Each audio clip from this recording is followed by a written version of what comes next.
Туугандар, ассалому алейкум. Мынакей сиздерге бүгүн мына аэропорт Шереметового жакын дагы бир сонун таксопарк таап койдум. Эгерде Кыргызстандан келип калсаңыздар, прям аэропорттон түшүп келип эле ушул таксопаркка келе бересиңер туугандар.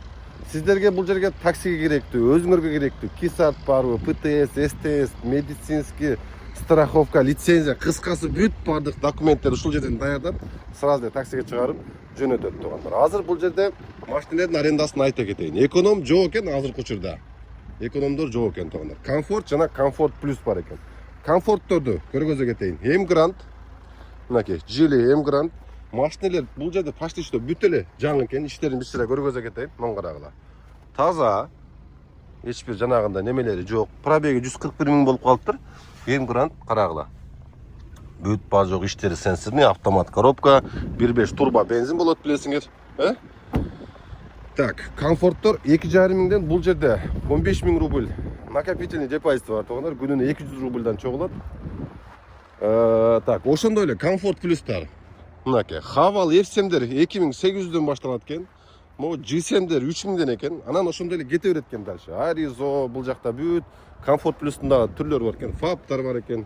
Ошондой эле эң максимальный комплектация мондай Аризолор, например, 3500 рубльдан экен туугандар. Бул таксопарк Республика 312 деп мурун Коммунаркада дакчада бир точкасы бар эле, азыр бир точкасы ушул именно Шереметово жака көчүп келиптир туугандар. Кааласаңыздар Жили алсаңыздар болот, кааласаңыздар Белжи алсаңыздар болот, Аризо алсаңыздар болот, Фаб алсаңыздар болот. Айтор мол турган машиналар бүт бардыгы эле почти что бүт бардыгы жаңы туугандар. Мен телефон номери менен адрести жазып коеюн. Ошол немене телефон номерге чалып, ушул адреске түп-түз келе бересиңер. Мынакей, машиналар толтура экен, карагыла. Аризо издегендер, мынакей ушул жерге келе бересиңер. Билесиңер, азыр эми Аризо жаман популярный болуп атат. Бул жака Аризолорду вообще эле тыгып таштаптыр. Ушул машиналардын бүт бардыгы жаңы туугандар. Мынакей, офиси бул жакта, өзүбүздүн кыргыз балдар отурат. Келсеңиздер, бүт путевойлисиңиздер барбы, кисартыңыздар барбы, страховка, лицензиясы, кыскасы машиналар бүт бардыгы таксиге даяр. Ошолардын бүт бардыгын даярдап берип, мынакей өзүбүздүн балдар. Сиздерди таксиге чыгарып жөнөтөт туугандар. Ошондой. Мен көрсөтүп коюн телефон номерин чалып келе бересиңер, түп-түз эле ошол жерге.